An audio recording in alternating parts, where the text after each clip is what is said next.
नमस्कार विद्यार्थी मित्रांनो, स्कॉलरशिप आणि बरंच काही या आपल्या यूट्यूब चॅनलमध्ये तुम्हा सर्वांचं मनापासून स्वागत. आज आपण इयत्ता दुसरीची सन 2023ची मंथनचा जो पेपर आहे सामान्य ज्ञान परीक्षेचा, तर तो कसा आहे हे पाहणार आहोत. म्हणजे काय होईल, जे विद्यार्थी पहिल्यांदा परीक्षा देत आहेत किंवा ज्यांना पेपर सोडवताना आपण काय काय काळजी घ्यायची, कसा कसा पेपर सोडवायचा आहे हे समजावं म्हणून आज आपण मागच्या वर्षीची म्हणजे 2023ची जी प्रश्नपत्रिका आहे ती आज सोडवणार आहोत आजच्या व्हिडिओमध्ये. तर हा व्हिडिओ पाहिल्यानंतर तुमच्या लक्षात येईल की आपला अजून कोणकोणता अभ्यास राहिलेला आहे, पाठांतराचा काही भाग राहिलेला आहे का, आणि मग तुमचा त्या दृष्टीने अभ्यास व्हायला सोपं जाईल आणि प्रश्नपत्रिकेचं स्वरूपसुद्धा तुम्हाला समजेल. चला तर मग आजच्या व्हिडिओला सुरुवात करूया. त्याआधी एक छोटीशी रिक्वेस्ट, जर चॅनलवर तुम्ही नवीन असाल तर चॅनलला सबस्क्राईब करा, म्हणजे अभ्यासाचे असे छान छान व्हिडिओ तुम्हाला आपल्या चॅनलवर पाहायला मिळतील. इयत्ता दुसरीचे मंथनचे जे टॉपिक आहेत परीक्षेसाठीचे, तर त्याचे भरपूर व्हिडिओ आपल्या चॅनलवर आहेत. तुम्ही पाहिले नसतील तर नक्कीच पहा. आज आपण प्रश्नपत्रिका सोडवणार आहोत सन 2023ची मंथन राज्यस्तरीय सामान्य ज्ञान परीक्षा इयत्ता दुसरी. पहा, वेळ आहे 12 ते 1:30 म्हणजे 1.5 तासाचा वेळ आहे. तुम्हाला 75 प्रश्न असतात 150 गुणांसाठी. तरी इयत्ता दुसरीसाठी एकच पेपर आहे, परंतु जेव्हा तुम्ही पुढच्या वर्षी वरच्या वर्गात जाल म्हणजे इयत्ता तिसरी, तेव्हा मग 2-2 पेपर सुरू होतात. मराठी, गणित आणि इंग्रजी बुद्धिमत्ता असे 2 वेगवेगळे पेपर असतात. तर याच्यामध्ये आपल्याला 75 प्रश्न आहेत. आता तुम्ही पाहत असाल ही प्रश्नपत्रिका सेमी इंग्रजीच्या विद्यार्थ्यांची आहे. तर ही आर्णवची प्रश्नपत्रिका आहे, तो सेमीला आहे म्हणून मला हीच मिळालेली आहे. तर याच्यामध्ये तुम्हाला दोन्ही पाहायला मिळेल. मराठी माध्यमाची जरी मुलं असतील तरी त्यांचे प्रश्नसुद्धा एकाच प्रश्नपत्रिकेमध्ये असतात. आता जेव्हा प्रश्नपत्रिका हातात येते, दुसरीचे विद्यार्थी छोटे असतात. कधी कधी विद्यार्थ्यांना थोडीशी भीती वाटते परीक्षेची, किंवा प्रश्नपत्रिका हातात आल्यावर काय करायचं, म्हणजे सोडून आपली होईल की नाही, अशी थोडीशी त्यांच्या मनामध्ये भीती असते. तर अजिबात टेन्शन न घेता जेव्हा पेपर आपल्या हातामध्ये येईल, या सूचना तर तुम्हाला शिक्षक सांगतातच. पहा, प्रश्नपत्रिकेमध्ये 75 प्रश्न आहेत 150 गुणांसाठी. मग उत्तरपत्रिकेतला जो गोल आहे, आता उत्तरपत्रिका वेगळी तुम्हाला असं एक पान मिळणार आहे ज्याच्यावर 75 प्रमाणे नंबर असतात. तर मी आता तुम्हाला सोडवून दाखवणार आहे की आपल्याला कशा पद्धतीने गोल करायचा. आता हे प्रश्नसंचमधली मी नमुना उत्तरपत्रिका घेतलेली आहे, तिथे तुम्हाला एक सेपरेट कागद उत्तरपत्रिकेचा मिळत असतो. आता पहा, उत्तरपत्रिका तपासणी संगणकीय असल्यामुळे म्हणजे कॉम्प्युटरवर पेपर चेकिंग होत असतं, त्यामुळे उत्तरपत्रिकेला घडी घालायची नाही, स्टेपलर खाडाखोड त्याच्यावर अजिबात करायची नाही, आणि वर्तुळ कशा पद्धतीने रंगवायची ते सुद्धा इथे दाखवलेलं आहे. पहा, योग्य पद्धत आहे की एकच 4 पैकी एकच वर्तुळ व्यवस्थित रंगवले. अयोग्य पद्धत कोणती? छोट्या मुलांना कळत नाही, कधी कधी थोडासाच गोल करतात, अर्धवट गोल करतात, कधी कधी एकाच ह्याच्यामध्ये जास्त गोल होतात त्यांच्याकडून, किंवा हे बरोबर चूक अशा खुणा. तर ही अयोग्य पद्धत आहे. योग्य पद्धत कोणती? जोही तुमच्या उत्तराचा पर्याय क्रमांक असेल त्याचा गोल तुम्ही या पद्धतीने पूर्ण रंगवायचा आहे. आणि महत्त्वाचं म्हणजे जेव्हा उत्तर आपण रंगवतो तेव्हा काळ्या किंवा निळ्या रंगाच्या बॉल पेनचाच वापर करायचा आहे. इथे शाई पेन, जेल पेनचा वापर करायचा नाही, पेन्सिलचा सुद्धा वापर करायचा नाही. निळ्या किंवा काळ्या रंगाच्या बॉल पेननी तुम्ही हे गोल रंगवू शकता. तर पेपर अगदी सोपा असतो. अजिबात दडपण न घेता पटापट प्रश्न वाचून आपण आपली उत्तरं सोडवायची आहेत. तर चला आता आजच्या व्हिडिओला सुरुवात करूया. तर पहा, सुरुवातीला मुलांनी हे थोडंसं वाचायचं आहे. नंतर जेव्हा परीक्षेचा वेळ सुरू होईल तेव्हा पहा या पद्धतीने. आणि कच्चं काम करण्यासाठी मुलांना मागच्या बाजूला जे आहे इथे, आता प्रश्नपत्रिका मोठी आहे त्यामुळे कॅमेऱ्यामध्ये सगळं दाखवता येईल असं नाही. पहा, स्पेस फॉर रफ वर्क म्हणजे कच्च्या कामासाठी इथे 1, 2, 3, 4 पाठपोट 4 पानं तुम्हाला दिलेली आहेत. कच्चं काम आपल्याला कधी करावं लागणार आहे? जेव्हा आपण गणित बुद्धिमत्ता सोडवू तेव्हा. आता पहा, विभाग 1 भाषा मराठी, प्रश्न 15 गुण 30 म्हणजे एक प्रश्न 2 मार्कांसाठी आहे. तर मराठी किती मार्कांसाठी आहे? 30 मार्कांसाठी आहे. पहा, पॅसेज आता पहा, प्रश्नपत्रिका जेव्हा आपण सोडवतो तर 75 प्रश्नांसाठी आपल्याला 1.5 तास म्हणजे 90 मिनिटांचा वेळ मिळणार आहे. म्हणजे साधारण एका प्रश्नासाठी आपल्याला 1 मिनिट आणि 15 सेकंद एवढाच वेळ मिळणार आहे. तर जास्त टेन्शन न घेता काय करायचं आहे, मराठीची जर तुमची शब्दसंपत्ती पाठ असेल तर मराठीची जी उत्तरं आहेत ती आपल्याला पटापट सापडतात आणि ती उत्तर आपली 15 ते 20 सेकंदामध्ये सोडवून होतात आणि मग उरलेला जो वेळ आहे तो आपल्याला गणितं सोडवण्यासाठी उपयोगी येतो. आता मुलांनी काय करायचं आहे की प्रश्न पटापट वाचण्याची सवय लावायची आहे. जर तुमचे विद्यार्थी किंवा तुमचे पाल्य वाचनामध्ये जर कमी पडत असतील तर अजूनही भरपूर वेळ आहे परीक्षेसाठी. तुम्ही काय करा, त्यांचा वाचन सराव घ्या, म्हणजे प्रश्न पटपट वाचले की पटपट मुलांना सोडवता येतात. पहा आता प्रश्न 1 व 2 साठी सूचना.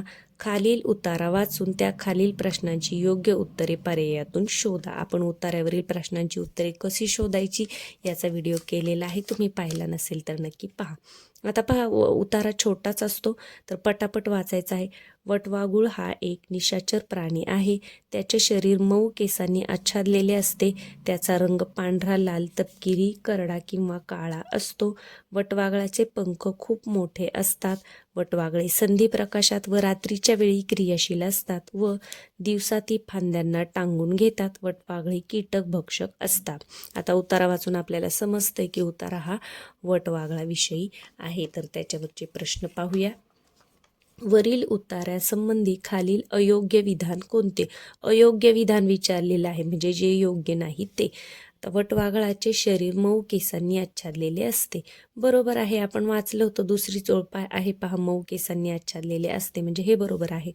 वटवाघूळ हा निशाचर प्राणी आहे. निशाचर म्हणजे रात्री फिरणारा. अगदी बरोबर आहे, रात्रीच्या वेळी क्रियाशील असतो म्हणजेच त्याला निशाचर म्हणतात. तर याच्यासाठी तुम्हाला शब्दांचे अर्थ माहीत असणं खूप महत्त्वाचं आहे. म्हणून समानार्थी, विरुद्धार्थी शब्द, म्हणी, वाक्प्रचार हे तुमचे पाठच असले पाहिजे. यानंतर वटवाघळे सूर्याच्या प्रकाशात दिवसा क्रियाशील असतात. दिवसा असतात का? नाही. तर पहा, रात्रीच्या वेळी क्रियाशील असतात, म्हणजे अयोग्य विधान कोणतं आहे हेच. पुढचा पर्याय तुम्हाला वाचायची सुद्धा गरज नाही, म्हणजे अयोग्य विधान कोणतं आहे हे पर्याय क्रमांक 3. आता आपल्याला जेव्हा उत्तर सापडले तेव्हा काय करायचं आहे, 1चं 3. मग पहा, उत्तरपत्रिका मी तुम्हाला दाखवते. आता प्रश्न क्रमांक 1चं उत्तर आपलं आहे 3. मग हा 3 नंबरचा जो पर्याय आहे त्याचा गोल इथे मुलांनी बरोबर रंगवायचा आहे. गोल रंगवताना पहिल्यांदा बाहेरील कडा रंगवून घ्या आणि नंतर मग आतमध्ये अशा पद्धतीने गोल करा. गोल करताना उत्तरपत्रिका आपल्या ह्याने पेनच्या टोकाने फाटणार नाही याची काळजी घ्यायची. या पद्धतीने अगदी व्यवस्थित गोल करायचा आहे. गोल करताना अजिबात तो बाहेर जाऊन द्यायचा नाही किंवा मध्ये पोकळ राहून द्यायचं नाही. म्हणून काय करायचं, सुरुवातीला बाहेरून कडा रंगवून घ्यायची आणि मग आतमध्ये या पद्धतीने गोल रंगवायचा आहे. आता पहिलं आपलं उत्तर सोडून झालेलं आहे. लगेच पहा दुसरा. आता खालीलपैकी वटवाघुळाचा रंग कसा नसतो विचारलेला आहे. आपण वाचलं होतं. पाहता तपकिरी, इथे पहा त्याचा रंग पांढरा, लाल, तपकिरी, करडा किंवा काळा असतो. पांढरा, तपकिरी असतो, पांढरा असतो, लाल असतो, पण हिरवा असतो का वटवाघळाचा रंग? नाही. म्हणजे आपलं उत्तर काय आहे, पर्याय क्रमांक 2. तर पर्याय क्रमांक 2 प्रश्न दुसरा त्याचं काय आहे, पर्याय क्रमांक 4. प्रश्न दुसरा पर्याय क्रमांक 4 हे उत्तर आहे त्याचं. तर पहा, आता मी घेतली उत्तरपत्रिका. प्रश्न दुसऱ्याचं उत्तर आहे माझं पर्याय क्रमांक 4. मग त्याचा गोल इथे रंगवायचा आहे. या पद्धतीने गोल रंगवायला आपल्याला 4 ते 5 सेकंद लागतात. पहा, या पद्धतीने अगदी व्यवस्थित गोल रंगवायचा. लगेच उत्तरपत्रिका बाजूला करायची. यानंतर आता तिसरं पहा, खालील शब्दांच्या यादीत एकूण किती अनेकवचनी शब्द आहेत? आता पहा, नाणे एकवचनी आहे, एक नाणे अनेक नाणी. तळी एक तळे अनेक तळी, म्हणजे हा आहे अनेकवचनी. रुपये एक रुपया अनेक रुपये, म्हणजे हा अनेकवचनी आहे. 1 2 गाणी 3 हा सुद्धा. घागरी हा सुद्धा अनेकवचनी आहे. एक गाणे अनेक गाणी. एक घागर अनेक घागरी. नथ एक नथ अनेक नथी होईल. बगळाचं बगळे होईल. मग किती आले पहा, 1 2 3 4 4 शब्द आपल्याला अनेक वचने सापडलेले आहेत. म्हणजे पर्याय क्रमांक 2, तिसऱ्याचं पर्याय क्रमांक 2. लगेच उत्तरपत्रिका घ्यायची आहे. आपले पहा 2 झालेले आहेत. बरोबर बोट ठेवायचं आहे असं आणि या पद्धतीने पाहायचं आहे की तो होता आपला पर्याय क्रमांक 2. मग 2चा जो पर्यायाचा गोल आहे तो तिथे मुलांनी रंगवायचा आहे. सुरुवातीला बाहेरील कडा रंगवून घ्या आणि नंतर आतमध्ये गोल करा. गोल करताना अजिबात गडबड करायची नाही. उत्तर जेव्हा आपण गोल रंगवतो तेव्हा आपण बरोबर तेच रंगवतोय का हे पाहायचंय बोट ठेवून. कधी कधी काय होतं, घाईघाईमध्ये मुले हे आपल्याला समजा तिसऱ्याचं करायचं तर घाई गडबडीमध्ये इथेच करून टाकतात. मग ते दुसऱ्याचं होईल. दुसऱ्याचं उत्तर आपलं सोडून झालेलं आहे आणि मग हे सुद्धा चुकेल आणि हे सुद्धा चुकेल. तर बरोबर बोट ठेवायचं आहे. कोणतं प्रश्नाचं उत्तर आपल्याला कितवा पर्याय रंगवायचा आहे ते. या पद्धतीने व्यवस्थित जर सराव केला जेव्हा तुम्ही प्रश्नसंच सोडवाल तेव्हा ही प्रॅक्टिस करा. प्रश्नसंचाच्या मागे या पद्धतीने तुम्हाला प्रॅक्टिससाठी ही जी उत्तरपत्रिकेची शीट आहे ती दिलेली आहे. आता 4थं पाहूयात. प्रश्न 4 ते 6 साठी सूचना म्हणजे 4, 5, 6 ह्या 3 साठी रिकाम्या जागी योग्य पर्याय निवडून सुसंगत वाक्यांचा परिच्छेद तयार करा. सुसंगत वाक्य म्हणजे ही वाक्य एकमेकांवर अवलंबून असतात. तर पहा, जंगलात अनेक प्रकारचे टिंबटिंब असतात. आता पहा, विद्यार्थ्यांना बऱ्याच वेळा जेव्हा लक्षात जर आलं नाही तर बघा, जंगलात पक्षी सुद्धा असतात, झाडे सुद्धा, कीटक सुद्धा, प्राणी सुद्धा. तर विद्यार्थी काय करतील, पटकन प्राण्यावर टिक करतील. तर असं नाही, पहिल्यांदा खालची वाक्य सुद्धा बघायची आहेत. या सर्व प्राण्यांमध्ये जंगलाचा राजा मात्र टिंबटिंबला म्हणतात. म्हणजे बरोबर आहे, प्राणीच पाहिजे इथे. कीटक किंवा झाडे, जंगलात झाडे सुद्धा असतात परंतु झाडाला टिक न करता प्राणी. आपण काय करू, 3 उत्तरे शोधून ठेवूया. या सर्व प्राण्यांमध्ये जंगलाचा राजा मात्र टिंबटिंबला म्हणतात. कोणाला म्हणतात, हत्तीला, वाघाला, सिंहाला की सापाला. तर जंगलाचा राजा कोण, सिंह. म्हणजे पर्याय क्रमांक 3. यानंतर त्याच्या आवाजास टिंबटिंब म्हणतात. म्हणजे इथे कोणाचा आवाज विचारलेला आहे, तर इथे सिंहाच्या आवाजाला विचारलेला आहे. जंगलात अनेक प्रकारचे प्राणी असतात. या सर्व प्राण्यांमध्ये जंगलाचा राजा सिंहाला म्हणतात आणि त्याच्या आवाजाला काय म्हणतात, गर्जना, डरकाळी, रेकणे की चित्कारणे. आपल्याला माहिती आहे सिंहाची काय असते, गर्जना असते. म्हणजे पर्याय क्रमांक 1. या पद्धतीने ही जी 3 वाक्य असतात ती एकमेकांवर अवलंबून असतात. नाहीतर कधी कधी काय होतं, जंगलात अनेक प्रकारचे, मग पटकन विद्यार्थ्यांना वाटतं अरे जंगलामध्ये तर झाडे असतात, मग ते 2 नंबरचं जे उत्तर आहे त्याला गोल करतील. तर असं नाही करायचं. 3 वाक्य पाहायची आहेत, ती एकमेकांवर अवलंबून असतात आणि मग नंतर ती सोडवायची आहेत.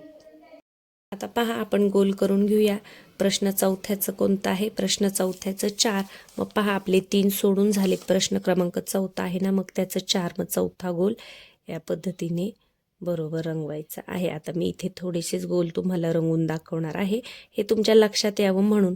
काही काही विद्यार्थी आता पहिलीमध्ये मंथनला बसत नाहीत, दुसरीमध्ये बसतात. मग पेपरला त्यांना भीती वाटायला नको म्हणून त्यांची भीती दूर करण्याचा हा आपला एक प्रयत्न आहे.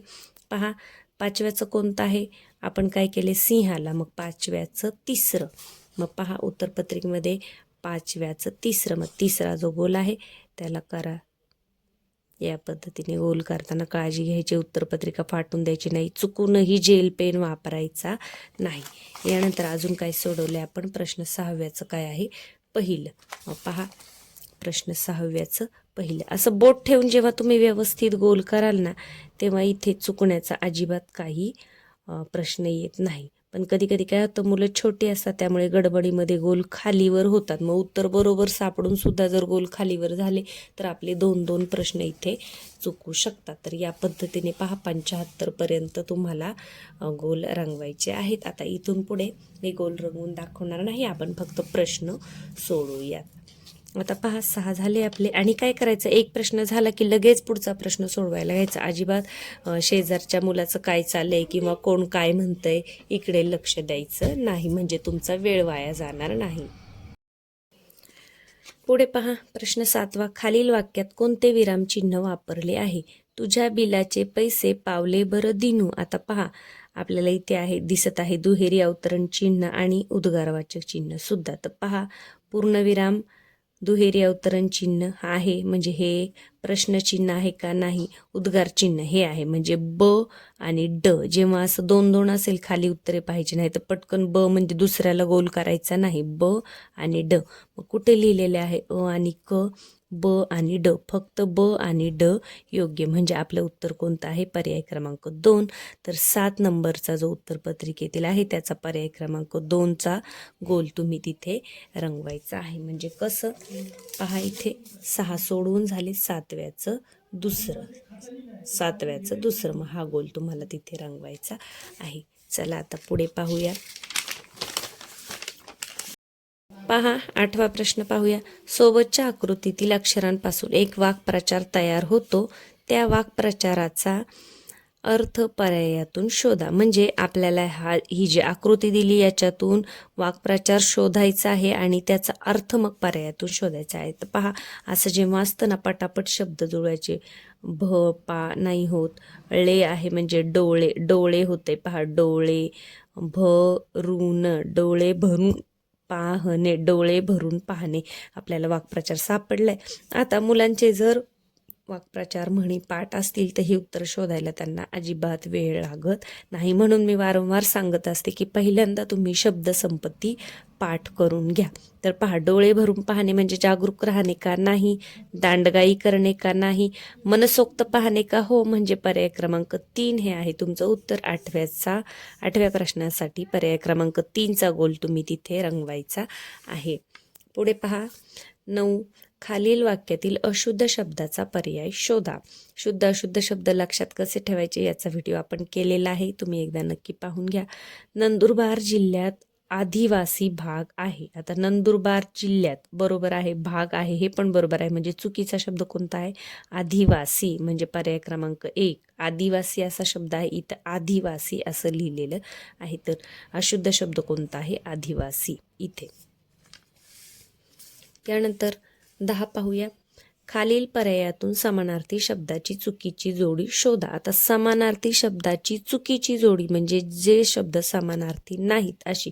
शौर्य, पराक्रम, बरोबर आहे, शौर्य म्हणजेच पराक्रम. पक्षी, विहंग, अगदी बरोबर आहे, पक्षालाच विहंग असे सुद्धा म्हणतात. वारा, सुमन, हे चुकीचं आहे पहा, वारा म्हणजे सुमन नाही, सुमन म्हणजे फूल, म्हणजे चुकीची जोडी कोणती आहे ही. सुवर्ण म्हणजे कनक, हे 2 समानार्थी शब्द आहेत. आता जर तुम्हाला हे शब्द पाठ असतील तरच तुम्हाला याचं उत्तर अगदी 15 सेकंदामध्ये सापडेल, म्हणून शब्दसंपत्ती पाठ करा. वारा म्हणजे वारा, वायू, वात सुद्धा म्हणतात, आणि सुमन म्हणजे फूल, पुष्प, या पद्धतीने. तर 10व्याचा आहे पर्याय क्रमांक 3. 11. सोबतचे चित्र पहा, या चित्रातील शब्दाचे लिंग पर्यायातून शोधा. काय दिसतंय आपल्याला, पान, मग पानाला काय म्हणतो आपण, तो पान म्हणतो का नाही, ती पान म्हणतो का नाही, ते पान म्हणतो. ते पान म्हणजे नपुसक लिंग, म्हणजे पर्याय क्रमांक 3. 11व्या प्रश्नाचं पर्याय क्रमांक 3चा गोल तुम्ही उत्तरपत्रिकेमध्ये रंगवायचा आहे. आता पहा, जवाहरलाल नेहरू यांना कोणते संबोधन वापरतात. खाली पहा, जास्त पर्याय आहेत, म्हणजे आपल्याला महात्मा म्हणतात का नाही, हे ज्योतिराव फुले आणि महात्मा गांधीजींना म्हणतात. पंडित, बरोबर आहे, पंडित जवाहरलाल नेहरू. लोकमान्य नाही, चाचा नेहरू सुद्धा म्हणतात, म्हणजे पंडित सुद्धा म्हणतात आणि चाचा सुद्धा म्हणतात, म्हणजे ब आणि ड. मग ब आणि ड कुठे दिले पहा, ब आणि ड, हे पहा, ड आणि ब. आता इथे उलट दिलंय मुद्दाम क्रम त्यांनी, तर असं जरी असलं तरी गडबडून जायचं नाही, म्हणजे पर्याय क्रमांक 4. 12व्याचा आहे पर्याय क्रमांक 4. यानंतर पुढे पहा 13वा. खालीलपैकी समूहदर्शक शब्दांची योग्य जोडी पर्यायातून शोधा. लाकडांची मोळी, बरोबर आहे, जहाजांचा ताफा असतो का नाही, जहाजांचा काफिला असतो. पाठ्यपुस्तकांचा संघ असतो का नाही, खेळाडूंचा संघ असतो. साधूंचा कळप असतो का नाही, साधूंचा जथा असतो. म्हणजे योग्य जोडी कोणती आहे, लाकडांची मोळी. आता इथे जर आपल्याला लाकडाची मोळी असते माहीत आहे आणि खाली जर अनेक पर्याय नाहीये तर दुसरे पर्याय पाहायची सुद्धा गरज नाही, आपल्याला लगेच कळतंय योग्य जोडी आहे लाकडांची मोळी. म्हणजे 13चं उत्तर कोणतं आहे, पर्याय क्रमांक 1. पुढे पहा, पुढील वाक्यात एकूण किती सर्वनामे आली आहेत. सर्वनाम कशाला म्हणतात, नामाच्या ऐवजी जो शब्द येतो त्याला सर्वनाम म्हणतात. बरं, तू पाटीवर काय लिहितेस. आता तू फक्त एकच शब्द दिसतोय पहा. बरं हे काही सर्वनाम नाही, पाटीवर नाही, काय लिहितेस हे सुद्धा नाही. तू नावाच्या ऐवजी शब्द आलेला आहे तू, म्हणजे किती आहे सर्वनाम आहे फक्त एक. पर्याय क्रमांक 4, 14चा पर्याय क्रमांक 4चा गोल तुम्ही तिथे बरोबर रंगवायचा आहे. खाली पहा, खालील शब्दाचा विरुद्धार्थी शब्द पर्यायातून शोधा. सुंदर असुंदर होतं का नाही? कुरूप हो, सुंदर कुरूप. विरुद्धार्थी शब्द आहे कुरूप. कधी कधी मुलं सुंदर असुंदर सुद्धा करतात घाईघाईमध्ये. सुरेख आणि हुशार तर येणारच नाही. सुरेख म्हणजे हा झाला समानार्थी शब्द. विरुद्धार्थी शब्द कोणता? सुंदर कुरूप. शब्द जर तुमचे पाठ असतील तर तुम्हाला हे प्रश्न सोडवायला खूप कमी वेळ लागतो आणि मराठीची जी उत्तरं आहे ती पटापट सोडून होतात. उरलेला वेळ आपल्याला गणितासाठी मिळतो. आता पहा, पुढे गणितचा विभाग चालू झालेला आहे. ही प्रश्नपत्रिका सेमीची आहे, त्यामुळे सेमीच्या मुलांसाठी पहा याच पानावर इंग्लिशमध्ये प्रश्न आहेत. कधी कधी काय होतं, पुस्तक मराठीतून काही जण घेतात, सेमीमधून घेत नाही आणि मग हे पाहून ते गडबडतात की इथे सुद्धा गणित आणि इथे सुद्धा गणित. तर तुम्हाला जर या तुमच्या पुस्तकामध्ये मंथनच्या जर या पद्धतीचे असतील तर तुम्ही हे सोडवा, किंवा मग इथे समजलं नाही तर इथे सुद्धा तुम्हाला मराठीतून वाचून हे सोडवता येणार आहे. तर पहा, आता गणित सुरू झालेलं आहे. गणितचे 25 प्रश्न आहेत 50 मार्कांसाठी, म्हणजे एक प्रश्न आहे 2 मार्कांसाठी. मराठीचे प्रश्न पटापट सोडवायचे म्हणजे गणिताच्या प्रश्नांना सोडवायला आपल्याला वेळ मिळतो. कच्चं काम करण्यासाठी मागे आपल्याला पाने दिलेली आहेत. पहा, जावेदला संकलित चाचणी परीक्षेत 40 पैकी 29 गुण मिळाले तर जावेदला संकलित चाचणी परीक्षेत एकूण किती गुण कमी मिळाले? कमी मिळाले म्हणजे आपल्याला काय करावं लागेल? वजाबाकी करावी लागेल. 40 पैकी 29 मिळाले, मग 40 मधून 29 वजा करा. आता कच्चं काम करण्यासाठी आपल्याला कुठे दिले तिथे करूया आपण. पहा, 40 वजा 29, शून्यातून 9 जात नाही, इकडून घ्या एक हातचा, इथे झाले 10, 10तून 9 गेला 1 आणि 3 2 गेले 1, म्हणजे किती गुण कमी मिळाले? 11. पहा कुठे आहे? पहा, पर्याय क्रमांक 3, 11 गुण त्याला कमी मिळाले, म्हणजे 16 नंबरचं उत्तर काय आहे? 3. तर 16व्या प्रश्नाचा 3 नंबरचा गोल तुम्ही उत्तरपत्रिकेमध्ये रंगवायचा आहे. पुढे पहा, खालील पर्यायातून चुकीच्या जोडीचा पर्याय शोधा. 1 तास बरोबर 100 मिनिटे. आता आपल्याला इथेच समजते. पहा, 1 तास बरोबर 100 मिनिटे असतात का? 1 तासामध्ये किती मिनिटं असतात? 60. म्हणजे बाकीचे पर्यायांकडे तुम्ही नाही गेले तरी चालेल. 17चा आहे पर्याय क्रमांक 1. उत्तर जर सापडलं तर पुढचे पर्याय तपासत बसू नका, कारण त्याच्यामध्ये आपला वेळ वाया जातो. बघा, पाव तास म्हणजे 15 मिनिटं बरोबर अर्धा, 30 मिनिटं पाऊण तास म्हणजे 45 बरोबर. पण जर पहिल्याच पर्यायाला जर आपल्याला उत्तर सापडले की 1 तास म्हणजे 100 मिनिटे नाही, 1 तासामध्ये 60 मिनिटे असतात, मग दुसरे पर्याय बघूच नका. 17चा 1 नंबरचा गोल रंगवून टाका, म्हणजे तुमचा वेळ वाचेल. पुढे पहा, सोबतच्या वजाबाकीच्या उदाहरणात चौकोनच्या जागी व स्टारच्या जागी अनुक्रमे कोणते अंक येतील? अनुक्रमे म्हणजे क्रमाने. आता पहा, 2 चौकोन म्हणजे इथे सारखाच अंक आहे, इथे सुद्धा सारखाच अंक आहे, आणि हा जो अंक आहे तोच अंक इथे सुद्धा आहे. तर काय ठेवता येईल आपल्याला? समजा चौकोनच्या जागी 7 घेतलं आणि स्टारच्या जागी जर आपण 5 घेतलं, 7 आणि 5, तर 7तून 5 गेल्यावर किती उरतात? इथे 5 घेतले म्हणजे इथे सुद्धा 5च उरले पाहिजे. मग 7तून 5 गेल्यावर 5 उरतील का? नाही, म्हणजे हे आपलं उत्तर येणार नाही. मी आता तुम्हाला हे करून दाखवते, म्हणजे तुमच्या लक्षात येईल. समजण्यासाठी मी इथे प्रश्नपत्रिकेवरच करते, तुम्ही मात्र कच्च्या कामाची जी जागा आहे तिथे करा. आता पहा, सर्व पर्याय बरोबर तर येऊ शकत नाही. 5 आणि 1 जर घेतलं तर आपण समजा इथे 5 ठेवला आणि इथे 1 घेतलं, 5तून 1 गेला तर 4 उरते. मग ह्या स्टारची किंमत जर आपण 1 दिली तर इथे 1 आलाय का? नाही, म्हणजे हे येणार नाही. 8 आणि 4, आता 8 जर घेतला आपण तर पहा, इथे 8 ठेवलं आणि इथे 4 ठेवलं तर 8तून 4 गेले 4, म्हणजे ही जी स्टारची जी किंमत आहे 4 ती बरोबर आलेली आहे. म्हणजे बरोबर उत्तर कोणतं आहे? 8 आणि 4, म्हणजे पर्याय क्रमांक 2 हे असणार आहे तुमचं उत्तर. तर असं जेव्हा येतं तेव्हा पटापट तोंडी सुद्धा मुलं करू शकतात की इथे 7 घेतले आणि इथे 5 घेतले. अनुक्रमे म्हणजे पहा, चौकटीच्या जागी 7 घ्यायचे, मग इथे 7 7 येईल. स्टारच्या जागी 5 घ्यायचे, मग इथे 5 येईल. मग 7तून 5 गेले किती उरतात? 2च उरतील. म्हणजे इथे आले का? मग ह्याची किंमत इथे आली का? नाही. तर या पद्धतीने ह्याचा जर सराव केला तर हे मुलांना अगदी तोंडी सुद्धा सोडवता येतं. आता पहा इथे मराठीतून आहे त्याच पद्धतीने इथे इंग्लिशमधून आहे, क्रमांक तोच आहे. जर सेमीच्या विद्यार्थ्यांना एखादा प्रश्न इथे वाचून समजला जर नाही, जर तुम्हाला वाचता येत असेल आणि सोडवता येत असेल तर अगदी उत्तमच. पण जर एखादा प्रश्न इथे वाचून समजला नाही तर पहा 19 नंबर तोच प्रश्न तुम्ही इथे मराठीमध्ये सुद्धा वाचून उत्तर सोडवू शकता. तर पहा इथे काय दिले, in which of the following option a slant line is shown, म्हणजे तिरपी रेषा कोणत्या पर्यायात दाखवलेल्या आहे. आता मुलांना प्रत्येक शब्दाचा अर्थ समजेलच असं नाही. जर मुलांना नाही समजलं तर मग इथे मराठीतून वाचून सुद्धा तुम्ही करू शकता. खालीलपैकी कोणत्या पर्यायात तिरपी रेष दाखवली आहे. पहा ही आडवी आहे, ही पण नाही, म्हणजे ब आणि ड. कुठे आहे पहा, फक्त ब आणि ड, ड आणि ब. इथे सुद्धा पर्याय त्यांनी मुद्दाम ब आणि ड देण्याऐवजी ड आणि ब असं दिले. पर्याय क्रमांक 4 हे आहे तुमचं उत्तर. पुढे पहा,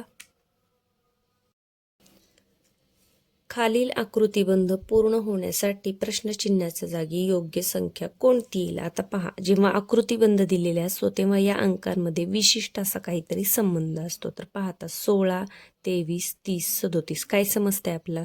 16 आणि 23 मध्ये कितीचा फरक आहे. 16च्या पुढे 23 मोजा, 17, 18, 19, 20, 21, 22, 23 म्हणजे 7चा फरक आहे. मग 23 आणि 7 30, 30 आणि 7 37, म्हणजे इथे 7 7ने अंक वाढलेले आहेत. मग 37 मध्ये 7 मिळवा.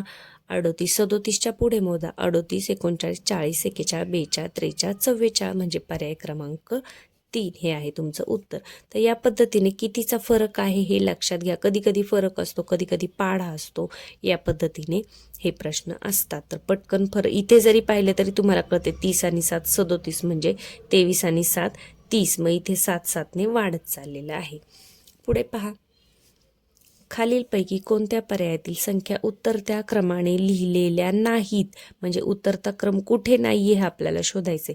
प्रश्नामध्ये काय विचारले हे मुलांना सगळ्यात पहिल्यांदा समजलं पाहिजे, नाही तर घाई प्रश्न वाचून मग उतरत्या क्रमाने लिहिलेले आहेत त्यालाच गोल कराल. तर पहा उतरत्या क्रमाने कोणत्या नाहीत, 19, 17, 20. आता उतरता क्रम म्हणजे सुरुवातीला मोठा अंक पाहिजे नंतर छोटा. मग इथे सुरुवातीला 19 आणि नंतर 17 आणि मग 21, म्हणजे इथेच आपल्याला उत्तर सापडले. कोणतं आहे उतरत्या क्रमाने लिहिलेले नाही, तर पर्याय क्रमांक 1. दुसरे पर्याय आपल्याला चेक करत बसायची अजिबात गरज नाही, त्याच्यामध्ये आपला वेळ वाया जाईल.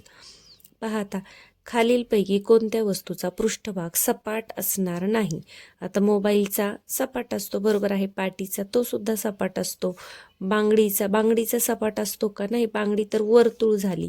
मग काडीपेटीचा पृष्ठभाग सपाट असतो, म्हणजे आपलं उत्तर कोणतं आहे, पर्याय क्रमांक 3. बांगडी ही वर्तुळ आकार असते, तिचा पृष्ठभाग सपाट असत नाही. आता पहा पुढचा प्रश्न, केशवला आजोबांनी 50 रुपये दिले. त्याने 25 रुपयांचा पेन व 10 रुपयांचा बिस्किट पुडा विकत घेतला, तर केशवजवळ किती रुपये शिल्लक राहिले.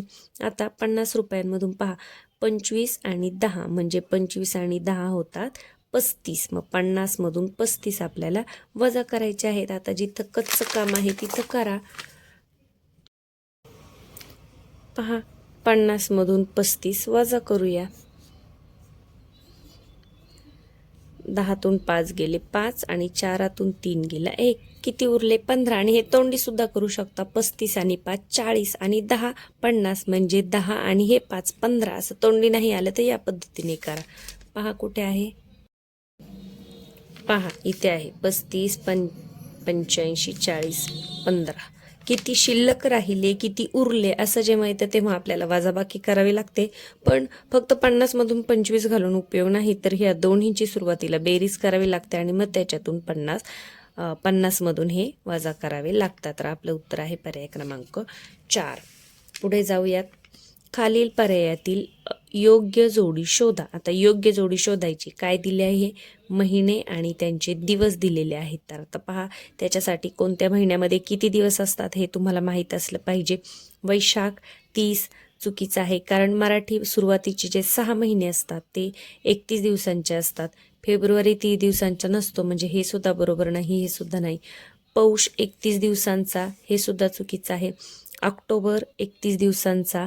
आता पहा ऑक्टोबरमध्ये 31 दिवस असतात का, तर पहा ऑक्टोबरमध्ये 31 दिवस असतात, म्हणजे योग्य जोडी आहे हे. आता पौष कितवा येतो पहा चैत्र, वैशाख, ज्येष्ठ, आषाढ, श्रावण, भाद्रपद. भाद्रपदपर्यंत 31 दिवसांचे महिने असतात, त्याच्यानंतरचे 30. मग पौष नंतर येतो, म्हणजे पौष हा 30 दिवसांचा असतो, 31 दिवसांचा नाही. तर योग्य जोडी आहे ऑक्टोबर. तर महिन्यांचे दिवस आपल्याला माहीत असले पाहिजे, म्हणजे ही उत्तर आपली चुकत नाहीत. पुढे पहा, 1 ते 100 या संख्यांमध्ये 5 हा अंक दशक स्थानी असलेल्या एकूण किती संख्या आहेत? आता 5 आपल्याला दशक स्थानी पाहिजे, म्हणजे आपल्या डोळ्यासमोर लगेच 1 ते 100 अंक आले पाहिजे. तर कोणती ओळीमध्ये पहा, 5ची जी ओळ आहे 51, 5वर 1 51. आता मी इथे तात्पुरतं तुम्हाला लिहून दाखवते. एकक दशक, दशक स्थानी 5 आहे, म्हणजे हे पूर्ण 51च्या ओळीमधले 9 अंक आणि 50, 49 नंतर 50, म्हणजे हे 9 आणि हा एक 10. तर किती संख्या आहेत अशा? 10. पर्याय क्रमांक 3 हे आहे तुमचं उत्तर. मग 5च्या जागी दुसरा कोणताही अंक आला तरी तुमचं उत्तर काय असणार आहे? 10 हेच असणार आहे. यानंतर खालीलपैकी कोणत्या पर्यायात 100 रुपयांची नोट दर्शवली आहे? आता पहा, 50 दिसतंय, 10 दिसतंय, 100 इथे दिसते. पहा, 100 म्हणजे पर्याय क्रमांक 3. काही प्रश्न अगदी सोपे असतात, आपल्याला उत्तर सापडलं तर अजिबात वेळ वाया न घालवता लगेच पुढच्या प्रश्नावर जायचं आहे. यानंतर पुढे पाहूयात. पहा, खालील प्रश्नात रिकाम्या चौकटीतील योग्य चिन्ह पर्यायातून शोधा. आता इथे संख्यांचा लहान मोठेपणा आपल्याला ठरवायचा आहे. तर पहा, इथे क्रिया दिलेली आहे, ती अगोदर करून घ्यावी लागेल. 7 35 आणि मग 45 मधून 16 वजा केल्यावर इकडे किती येतात ते आपल्याला बघायला लागेल. इकडे आपल्याला माहित आहे 35 आले, मग 45 मधून 16 वजा करा. काय करायचं? कच्च्या पानावर यायचं आणि पहा, 45 वजा 16. 5 मधून 6 जात नाही, मग 1 घ्यायचा. 15 मधून 16 गेले, किती उरले? 9. आणि 3 मधून 1 गेले 2, किती उरले? 29. म्हणजे इकडे आहेत 35 आणि इकडे आहेत 29. म्हणजे आपल्याला कोणतं चिन्ह घालावं लागेल?